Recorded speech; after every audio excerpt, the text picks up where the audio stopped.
कृष्णा। तो आज हम जानेंगे कि एकादशी व्रत की क्या महिमा है।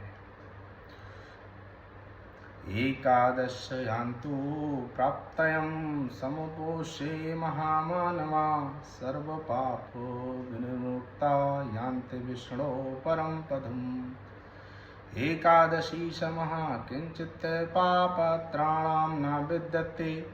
एकादशी समं किंचिदूतं नास्तिं शुभेक्षणे। एकादशी परित्यज्यं यो व्रतम् आचरेत् साकारस्थं महाद्राज्यं तत्त्वा भैक्षं तु याचते। एकादशेन्द्रिया पापा यत् कृतं भवत् प्रिये। एकादशोपवासेन तत्सर्वविलयं व्रजेत्। तो यह प्रसंग जो है पद्म पुराण के भाग 6 के उत्तरखंड अध्याय में 234 के श्लोक 7 से 10 में आता है, जिसमें शिव जी और पार्वती जी के बीच संवाद है। तो शिव जी बताते हैं कि एकादशी के आने पर मनुष्य उस दिन उपवास करके सभी पापों से छूटकर भगवान विष्णु के लोक में जाते हैं। हे सुंदर नेत्रों वाली पार्वती, एकादशी के समान कोई भी दूसरा पाप से रक्षा करने वाला नहीं है। एकादशी के समान कोई भी व्रत नहीं है। एकादशी को छोड़कर जो कोई दूसरा व्रत करता है वह अपने हाथ में आए हुए विशाल राज्य को त्याग कर भीख मांगना चाहता है। हे प्रिय, 11 इंद्रियों से जो पाप किए गए रहते हैं वह सब एकादशी के दिन उपवास से विनष्ट हो जाते हैं। इसके अलावा राजा हरिश्चंद्र एकादशी व्रत का अनुष्ठान करके बैकुंठ धाम गए थे। हरिश्चंद्रेण राजायपि कृतमे एकादशी व्रतम तेन लब्धवा महिराज्यम वैकुंठम सुपुरोयो। तो ये गर्ग संहिता में इसका वर्णन आता है कि नारद मुनि और राजा बहुलाक्ष का संवाद है, जिसमें राजा हरिश्चंद्र ने भी एकादशी का व्रत किया था, जिससे पृथ्वी का राज्य भोगकर वे अंत में पूर्ववासियों सहित बैकुंठ धाम को चले गए थे। एकादशी के दिन अन्न क्यों नहीं खाते हैं, इसका वर्णन जो है वो कुछ इस प्रकार से पद्म पुराण के भाग 7 में आता है।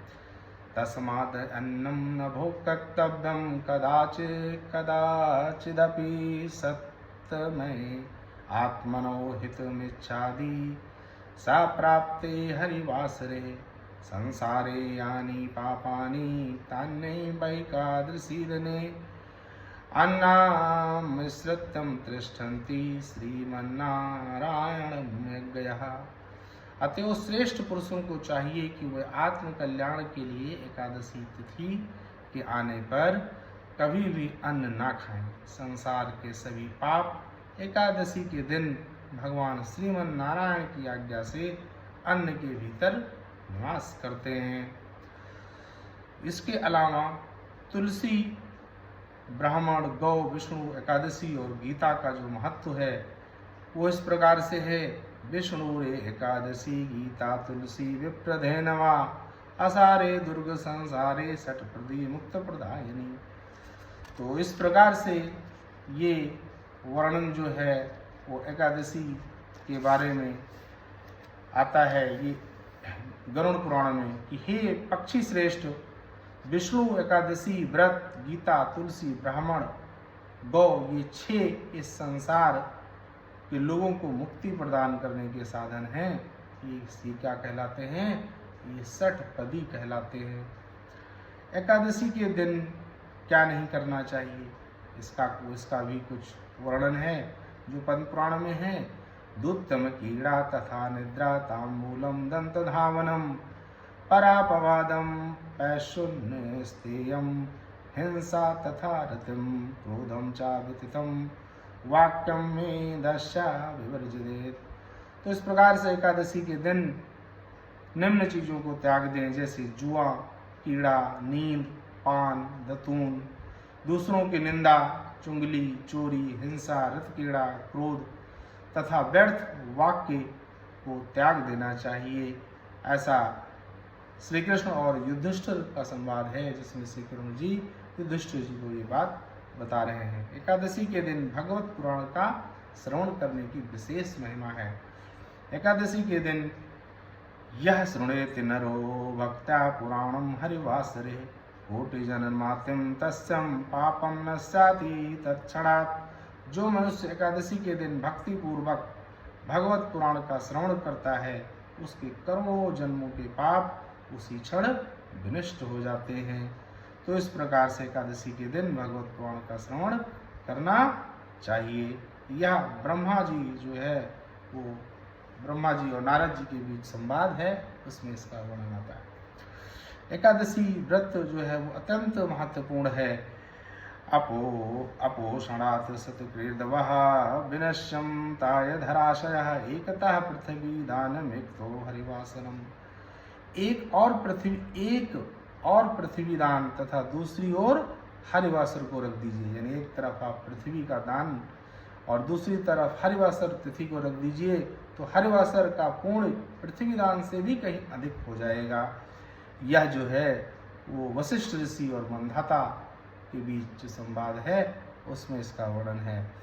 एकादशी और द्वादशी के साथ जो दूसरे दिन वाली एकादशी व्रत करने योग्य होती है, तो अक्सर ये एक धारणा होती है कौन सी एकादशी की जाए।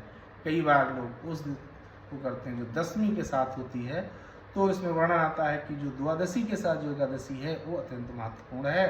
एकादशी यदा वृद्धिम द्वादशी चा यदा गता तदा परा पोषम शया पूर्वा वै द्वादशी व्रते।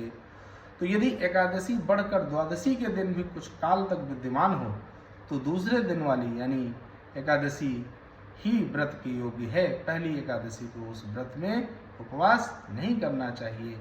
यह जो वर्णन है ये गर्ग संहिता में आता है, जिसमें नारद मुनि और राजा बहुलाक्ष के बीच ये संवाद है। दसवीं विद्या एकादशी जो है वो हरिवासर में गिना नहीं जाता। यानी जो दसवीं के साथ जो एकादशी होती है उसको हरिवासर तिथि में नहीं गिना जाता है। तो इस प्रकार से ऊर्ध्वम हरिदिनम नाशयाद द्वादशी ग्रहाय एकदम द्वादश यामो पापोषन्नम त्रयोदश्यांत पारणम। तो स्कंद पुराण में कथित है कि दसवीं विधा एकादशी को हरिवासर में गिना नहीं जाता, अतएव द्वादशी ही ग्रहण के योग्य है। यहाँ पर द्वादशी में उपवास कर त्रयोदशी में पारण विहित है। ये श्री हरिभक्त विलास के द्वितीय अध्याय भाग में इसका वर्णन आता है। तो उपवास के लाभ क्या होते हैं, फिर व्रत रखने का लोग कहते हैं व्रत रखने से क्या फायदा है। तो उपवास का फायदा है इंद्रियाणा मनोघोरम बुद्ध्यादीनम विवर्तनम अन्न अनाहारो क्षयम याति विद्यादनुसनं तपः। सभी इंद्रियों मन बहुत ही विचलित और घोर है। बुद्धि और इंद्रियों को यही परिचालित करता है। निराहार रहने से मन की चंचलता और कठोरता नष्ट हो जाती है, अतः अनशन को परम तप जानना चाहिए। तो इस प्रकार से यह वर्णन जो है वो ब्रह्मांड पुराण में आता है, जहाँ बृहस्पति और सूत गोस्वामी के बीच से संवाद है। एकादशी के दिन जो है ऐसा करने से जो इसका फल है वो क्या होता है, वो 10,000 वर्षों तक तपस्या करने के समान होता है। तो 10 वर्ष सहस्राणि तपस्याति यो नरः तातुल्यम फलमाप्नोति द्वादशी व्रत पूर्णरः।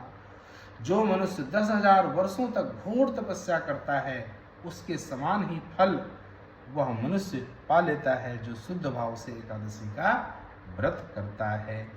तो एकादशी के दिन किस व्रत विधि से व्रत को पूरा करना है और फलाहार करने से आधा फल मिलता है, यानी जो संभव है उस प्रकार से किस प्रकार से इस व्रत का पालन किया जा सकता है।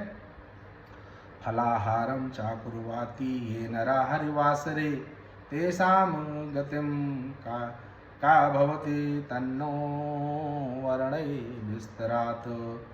तुलसी वाचा, फिर इसका समस्तं चोपवासेन यथो वक्ता लभते फलम फलाहारेण चार्थम सान्निकर्ण्यं जलेन च अन्ना सर्वान् वर्जत्या गोधूर्माध्यं परेशरः एकादशया प्रकीर्तं फलाहारं मुदा नरा अन्नं मुन्यक्ति यो राजेन एकादशा नराधमा इहालोकम चाचांडेलम नित्यम पाप्रेत दुर्गति ही।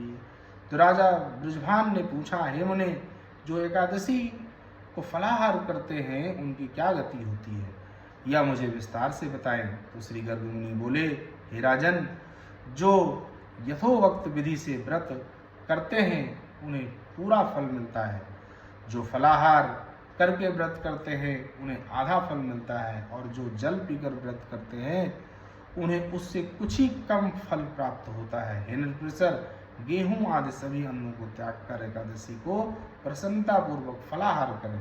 हे राजन, जो नराधम मनुष्य एकादशी को अन्न खाते हैं वह लोक में चंडाल माने जाते हैं और मरने पर दुर्गति प्राप्त होती है। तो इस प्रकार से गर्ग मुनि जो हैं वो राजा बृजभान को विधि बताते हैं कि किस प्रकार से व्रत का पालन करना चाहिए।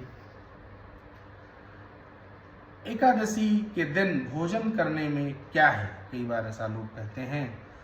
तो यो भुक्ते वासरे कृष्णयम पश्चाधिको ही सह विप्रया चाकृतम तेन दृष्टे नैव चा पापिनः मध्यक्तिम बलम श्रित्या यो भुक्ते वै हरिद्रने सा ब्रह्मत्रम देहि विष्टित पाप कोटिभि। जो एकादशी के दिन भोजन करता है वो पशु से भी गिरा हुआ जानना चाहिए। वह दुष्ट, पापी और मेरे विपरीत आचरण करने वाला है। मेरी भक्ति का सहारा लेकर जो एकादशी के दिन भोजन करता है वह शरीरधारी भीतर और बाहर करोड़ों पापों से भरा हुआ है। तो इस प्रकार से शिव जी और नारद जी के बीच ही संवाद है जिसमें शिव जी नारद जी को ये बता रहे हैं। एकादशी के दिन जो है वो इसकी जो महिमा है वो बहुत ही ज़्यादा है। अन्नादम ऋषुः लोकेशं मुनयो देवतागता भूहि भुद्रेशो महात्म यक्ते मनासी रोचते तदादामि च संदेहो यते सुरैरपि दुर्लभम। तो इस प्रकार से जो है वो श्री भगवान कहते हैं कि एकादशी के दिन त्रिलोक में मुनिगण आनंदित हो गए। हे भद्रे, तुमको जो अच्छा लगे वो वरदान मुझसे मांगो, मैं देवताओं के लिए भी दुर्लभ वरदान तुमको दूंगा।